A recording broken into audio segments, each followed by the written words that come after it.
اگر وہ ایک سے زیادہ افراد کے نام ہے تو پھر آپ جتنا رقبہ خریدنے جا رہے ہیں اس دیکھیں کہ اس بندے کی پراپرٹی میں وہ پورا اترتا ہے کہ نہیں.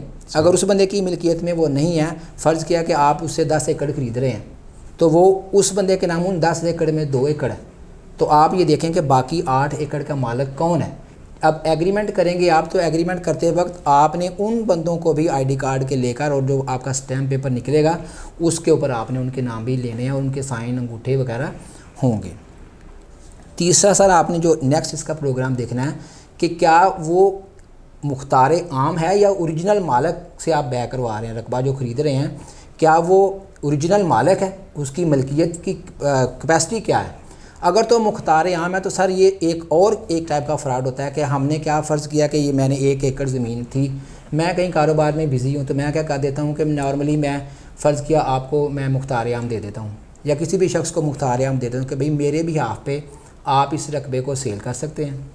اب سر کیا ہوتا ہے, مختار عام دینے سے جو اوریجنل ملکیت ہوتی ہے وہ کینسلیشن نہیں ہو جاتی. میں بھی مالک ہوں, آپ آتھورائزڈ ہیں کہ آپ میرے بھی آپ پہ پراپرٹی سیل کر سکتے ہیں. ہوتا کیا ہے کہ میں علیحدہ سیل آؤٹ کر دیا, آپ کے پاس مختار عام ہوتا ہے مگر وہ ویلڈ نہیں رہتا کیونکہ رقبہ پیچھے سے ختم ہو چکا ہوتا ہے. تو جس بندے کے پاس ملکیتی اختیار ہوتا ہے کہ وہ سیل آؤٹ کر سکتا ہے, رقبہ پیچھے سے ختم ہو چکا ہوتا ہے, وہ وہی دکھا کر لوگوں کو فراڈ لگا کے پیسے لوٹ کے تو چلا جاتا ہے. تو بعد میں پتہ چلتا ہے کہ وہ تو رقبہ اس کے نام ہی نہیں تھا, وہ تو مختار عام پہ تھا. تو کوشش کریں کہ اگر مختار عام ہے تو فرد ریکارڈ نکال کر چیک کریں کہ کیا رقبہ واقعی اتنا ایگزسٹ کر بھی رہا ہے پراپرٹی میں کہ نہیں. اچھا خان صاحب, یہ مجھے بتائیں کہ اوورسیز پاکستانیز جو ہیں ان کی جو پراپرٹی پاکستان میں موجود ہے اور وہ فوری طور پہ آ نہیں سکتے اور وہ اپنی پراپرٹی سیل کرنا چاہتے ہیں, تو اس کا طریقہ کار کیا ہوگا؟ جی یہ بہت بڑا اچھا آپ نے پوائنٹ ریز کیا سر. اوورسیز پاکستانی اگر اس کے نام پہ کوئی پراپرٹی ہے اور اس کو کوئی ضرورت پڑ گئی ہے, وہ بیچنا چاہ رہا ہے, تو وہ پاکستانی قونصل خانہ جو اس ملک میں جس ملک میں وہ رہ رہا ہے اگر وہ لیگل ہوگا تو وہ اس ملک میں جا کر ایک مختار عام, جس کو ہم پاور آف اٹارنی انگلش میں کہتے ہیں, اردو میں ہم مختار عام کہتے ہیں سر, وہ بنائے گا اور اپنے قونصل خانے کے ذریعے پاکستان قونصلیٹ میں بھیجے گا. پاکستانی قونصلیٹ سے جس کو اس نے آتھورائز کیا ہوگا کہ میرے بھی ہاف پہ لیٹ سے آپ کو اس نے کر دیا نامینیٹ, تو آپ جا کے اس کی اٹیسٹڈ کاپی وہاں سے پرچیز کریں گے, وہ نکلوائیں گے. جب آپ کے پاس وہ آ جائے گی تو پھر گورنمنٹ دوبارہ اس کو اٹیسٹ کرے گی کیا واقعی اس کو قونصلیٹ نے بھیجا ہے. اس کے بعد پھر آپ اس کی فرد بیع نکلوانے کے قابل ہو سکیں گے. آپ اس کو رقبے کو سیل کر سکتے ہیں, کسی بینک میں پلیج کروا سکتے ہیں, واٹ ایور جو بھی آپ نے اس کی پراپرٹی کو کرنا ہے. Until and unless you are not authorized, جب تک وہ آپ کو آتھورائز نہیں کرتا اور وہ باقاعدہ قونصلیٹ کے ذریعے ایک لیٹر نہیں بھیجتا, تب تک آپ یہ کام نہیں کر سکتے. اور اس کے بارے میں سر یہ نیکسٹ آپ نے اگر دیکھنا ہے تو یہ دیکھنا ہے کہ یہ سوسائٹی یا کسی بینک کے اوپر یہ جو جگہ ہے رقبہ خرید رہے ہیں, مکان ہے, پراپرٹی ہے, کچھ بھی, وہ پلیج تو نہیں ہوئی. عموماً کیا ہوتا ہے کہ لوگ بینک سے اس کی پراپرٹی کو رکھوا کر فرد وغیرہ اس کی جو رجسٹری ہے وہ رکھوا کر وہاں سے پیسے نکلوا لیتے ہیں. سر یہاں پہ میں آپ کو تھوڑا انٹرپٹ کروں گا سر. یہ کیسے پتہ چلے گا کہ یہ فلاں جو پراپرٹی ہے یہ بینک پلج ہے یا اس کے اوپر کسی قسم کا کوئی مسئلہ مسائل نہیں ہے, کوئی ایلیگیشن نہیں ہے کسی قسم؟ جی بالکل. کیسے پتہ چلے گا؟ یہ بھی جب سر آپ فرد ریکارڈ نکلوائیں گے تو آپ نے وہی فرد ریکارڈ جو ہے لینڈ ریکارڈ آفیسر میں لے کر جانی ہے, وہاں سے ویریفیکیشن کروانی ہے کہ اس کے اوپر کسی کورٹ کی کوئی پروسیڈنگ کوئی اسٹے تو نہیں لگا ہوا. سم ٹائمز ہوتا ہے کہ ہم نے کسی کورٹ میں اس کے مچلکے جمع کروائے ہوتے ہیں, اب وہ کورٹ اس وقت تک کورٹ میں وہ رقبہ جو ہے وہ بونڈ ہو جاتا ہے, وہ فار سیل اویلیبل نہیں ہو سکتا جب تک کہ آپ اس کورٹ کے اندر سے اس رقبے کو بازیاب نہیں کروا لیتے. جی وہ بھی چیک ہوتا ہے لینڈ ریکارڈ آفیسر سے. یہ بھی بہت امپارٹنٹ نقطہ ہے کہ آپ اس کو جا کے لینڈ ریکارڈ آفیسر سے چیک کروائیں کہ کیا یہ بینک یا سوسائٹی میں پلیج تو نہیں ہوا.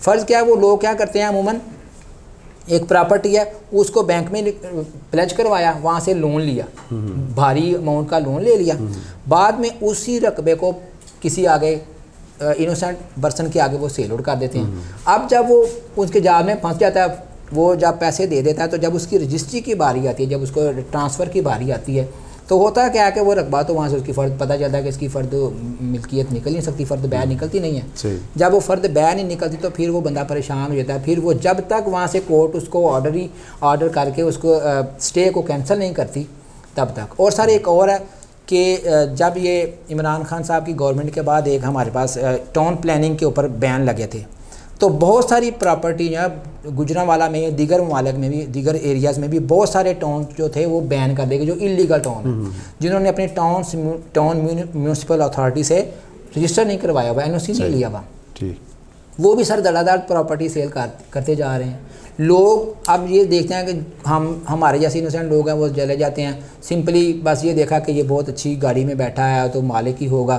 ہم اسی جھجک میں جا کے نا تو بہت بڑے بڑے جو ہیں وہ پلاٹس خرید لیتے ہیں، لاکھوں کروڑوں کا لوگ سرمایہ لگا کھا کے تو چلے جاتے ہیں. سر کسی قسم کا اس میں آپ ریلیکٹنس نہیں لینی. جس بندے نے پراپرٹی خریدنی ہے وہ تھرو آؤٹ اس سے ویریفیکیشن ڈاکومنٹس مانگے، ویریفیکیشن کرے کہ کیا آپ کا یہ جو ٹاؤن ہے یہ بین تو نہیں ہے. اب وہ تو کہے گا بین نہیں ہے، یہ بھی ادھر لینڈ کارڈ آفیسر سے ریکارڈ نکلتا ہے. جو ٹاؤن ہوتا ہے بین ہوا وہاں سے ایک لسٹ جاری ہوتی ہے، وہ اس لسٹ کو اس رقبے کے مطابق ٹیلی کریں کہ اگر وہ رقبہ اس میں آ رہا ہے تو وہ بندہ 10 دفعہ بھی کہتا ہے کہ میرا رقبہ جو ہو گیا ہے واٹ ایور فراڈ کرنے کی کوشش کرتا ہے تو اس کو ایڈمٹ نہ کریں آپ.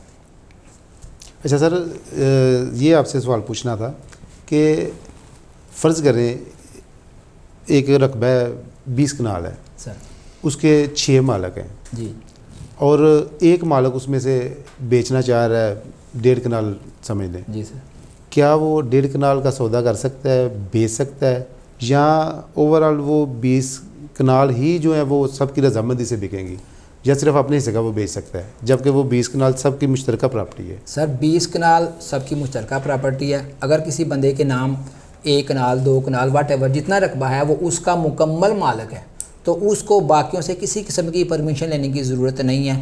جیسے کہ میں نے پہلے بیان کیا کہ وہ فرد ریکارڈ نکلوائے گا، فرد ریکارڈ میں اس لکھا ہوگا کہ 20 کنال کل رقبہ، آگے اس کی ملکیت، اس ملکیت میں حصہ وہ صاف واضح لکھا ہوتا ہے فرد ریکارڈ میں کہ اس 20 کنال میں وہ 1 کنال کا مالک ہے، آدھا کنال کا مالک ہے، چند مرلوں کا مالک ہے.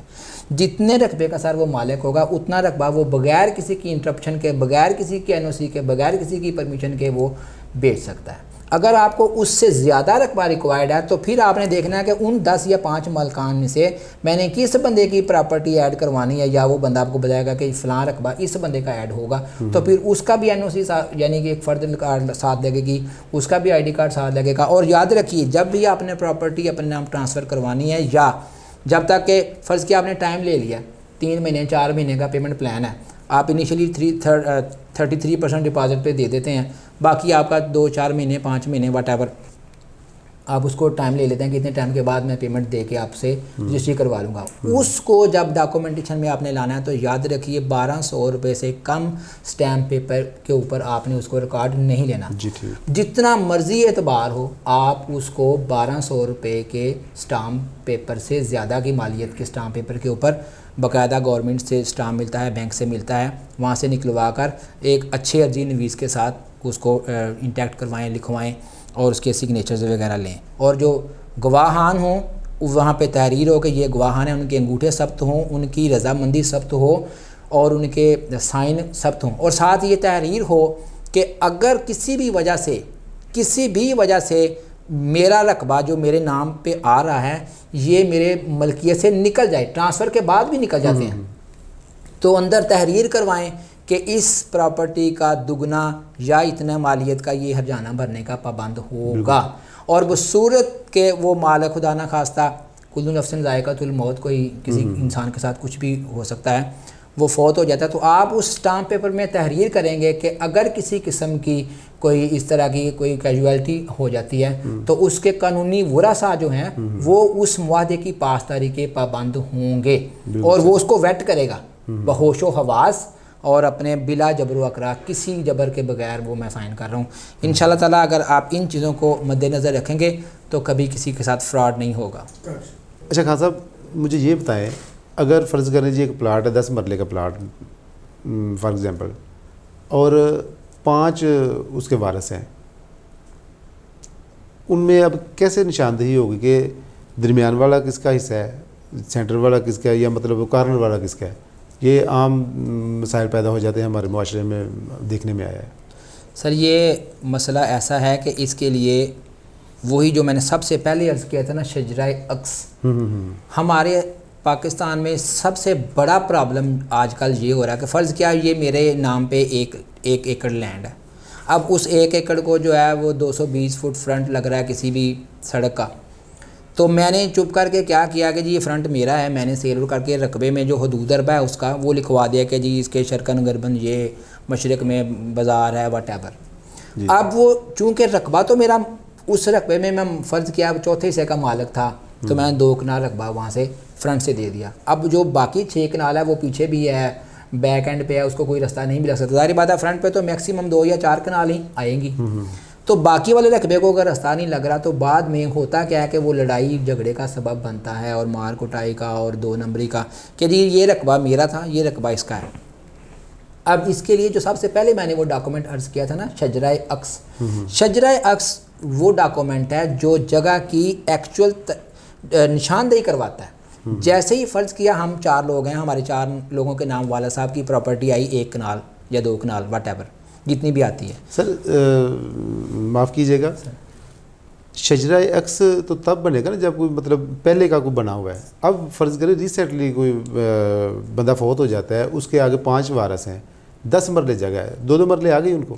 اب اس کا تو شجرہ عکس سے کوئی تعلق نہیں ہے. سر میں آپ سے عرض کرنا چاہ رہا ہوں وہ اس بات کا کیا سلوشن ہے کہ وہ آپس میں کس طرح اس کو ڈیوائیڈ کریں گے، یا مطلب مشترکہ بیان دے کے بیچ سکتے ہیں سر؟ یا دیکھیے سب سے پہلے اگر وہ پراپرٹی ڈسٹریبیوٹر پراپرٹی ہے، یعنی کہ پہلے کسی کے نام اس کی نشاندہی نہیں ہوئی، یہ اس سے پہلے نشاندہی ہو گئی. فرض کیا یہ پورا لینڈ ہے 1 کنال یا 8 کنال، 8 کنال میں سے میری 2 کنال کون سی ہے. اب خدا نہ خواستہ میری ڈیتھ ہو جاتی ہے تو اس صورت میں جو میرے بیوی بچے ہیں وہ تو اسی رقبے کے مالک ہوں گے نا، ان کی تو نشاندہی ایٹ لیسٹ ہوئی ہوگی نا. ہمارے لیے سب سے بڑا مسئلہ یہ ہے کہ ہم لوگ جو ہیں وہ کسی نے شجرہ عکس جا کے گورنمنٹ میں جا کے کروایا ہی نہیں. جس کے نام بھی رقبہ ہے وہ بے ترتیب پڑا ہوا ہے. ہاں بالکل ٹھیک. پہلے مرحلے پہ اس تمام پراپرٹی کو ہمارے جو لینڈ اتھارٹیز ہیں، میں اپنے آپ کے پلیٹ فارم سے یہ التجا کرنا چاہوں گا کہ ہمارے جتنی بھی لینڈ اتھارٹیز ہیں ان کو یہ ایک سٹیپ، بہت بڑا سٹیپ ہے مگر یہ لینا چاہیے کہ جس کے نام ہے وہ آ کر اپنا رقبہ شجرہ عکس کے مطابق تحریر کروائے، وہاں پہ نشاندہی کروائے کہ میرا رقبہ کون سا ہے. جب تک ہمارا پہلا سٹیپ ہی کلیئر نہیں ہوگا تو دوسرا سٹیپ کیسے کلیئر ہوگا. یعنی میرے نام پہ ہی ہماری شجرہ عکس کلیئر نہیں ہے کہ میری کون سی ہے. یعنی کہ وراثت چڑھانے کے بعد شجرہ عکس بھی بنوائیں، اس کا اسی وقت شجرہ عکس بنوائیں تاکہ میرے بچوں کو پتہ چلے کہ اگر اس میں سے 4 کنال میں سے 1 کنال میرے بیٹے کی ہے، 2 کنال وٹ ایور کسی کی ہے، تو ان کی کون سی ہے.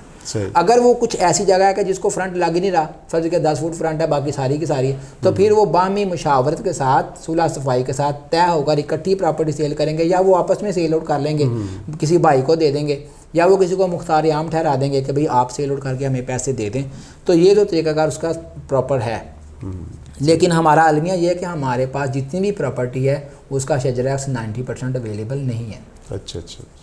خان صاحب آپ کا بہت شکریہ، بہت سیر اصل گفتگو کی ہے اپنے ان امور کے اوپر، اور ان کے مسائل کا بھی آپ نے حل بتایا ہے. تو بہت مزہ آ رہا تھا آپ سے گفتگو کرنے کا، اور ویری سوری کہ اس ہمارے پروگرام کا ٹائم ختم ہو گیا. تو آئندہ انشاءاللہ کسی اگلے پروگرام میں آپ کو ضرور زحمت دیں گے. ناظرین، اپنے ہوسٹ محمد ارشد افغان کو اجازت دیجیے. اللہ حافظ.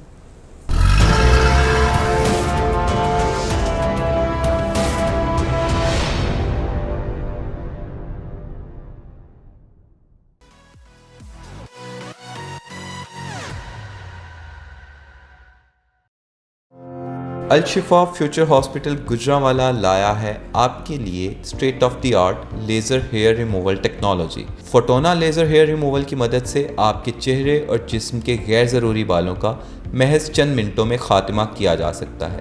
اگر آپ اپنے چہرے اور جسم کے غیر ضروری بالوں سے نجات حاصل کرنا چاہتے ہیں تو دیر نہ کیجیے، ابھی ہمارے دیے گئے نمبرز پر رابطہ کریں.